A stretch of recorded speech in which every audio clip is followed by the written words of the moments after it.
What causes cultural shock? Culture shock, simply put, is when an individual experiences confusion, frustration, and isolation in a foreign environment or in the presence of people from other cultures. Changes big and small in cuisine, customs, laws, and art require adjustment.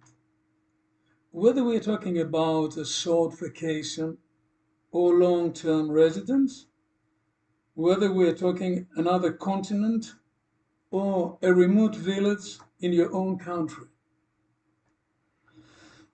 Many things can combine into a culture shock, which can be seen as little shocks, surprises of their own. But instead of direct causes, I would rather look into three aspects: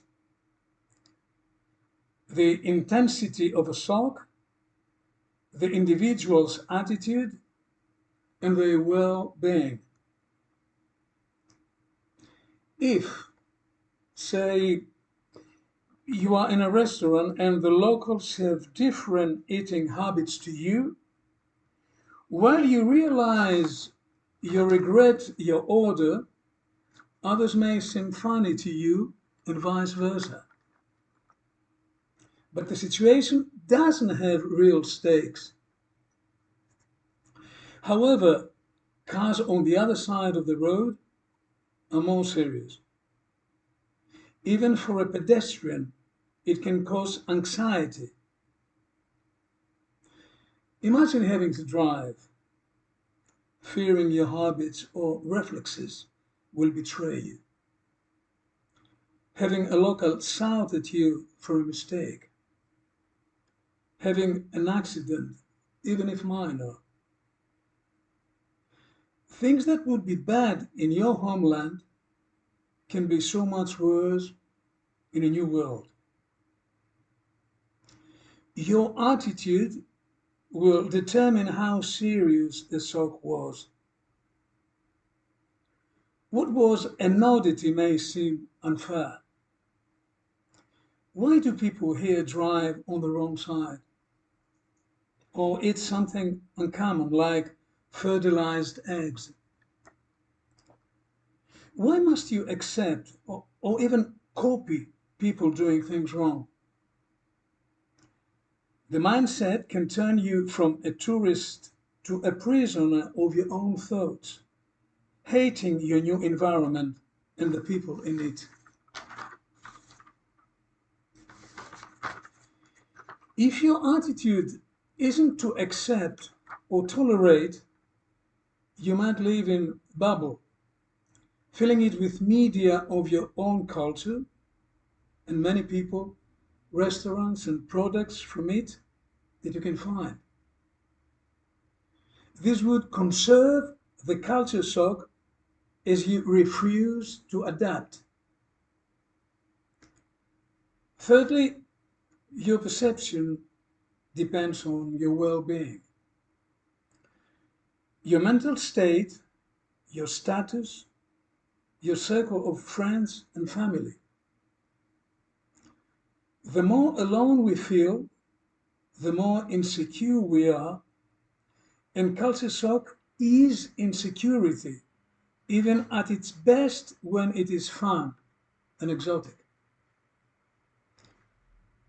Negativity can lead to a circle of poor adjustment and feeling alone, even if you are open-minded.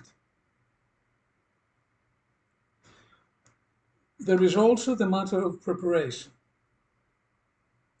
It's not really necessary if you are good at the above. But in any case, it will help you cope with the rules of your new environment. Lessen the culture shock. Unless you really love surprises, it's best to deal with new situations and strange expectations before they appear. So, What causes culture shock? Honestly, anything that would make an individual stressed and isolated even in their own environment. A new job, trying hard to connect with people, and so on. A culture shock is the same, but more severe as many of these, like go on the same time and you have the burden of adaptation. You must adjust too many things at the same time, with fewer of your comfort available. As a bit of advice, it's ideal to find excitement in what's different. You can respect the locals and their customs without having to change your own identity, but rather enrich it. Know that you are a small culture shock yourself. Use technology to communicate with your own people without neglecting those around you. And of course, prepare. Briefly study the local modes of transport, maybe odd laws and customs to be wary of. Thank you very much.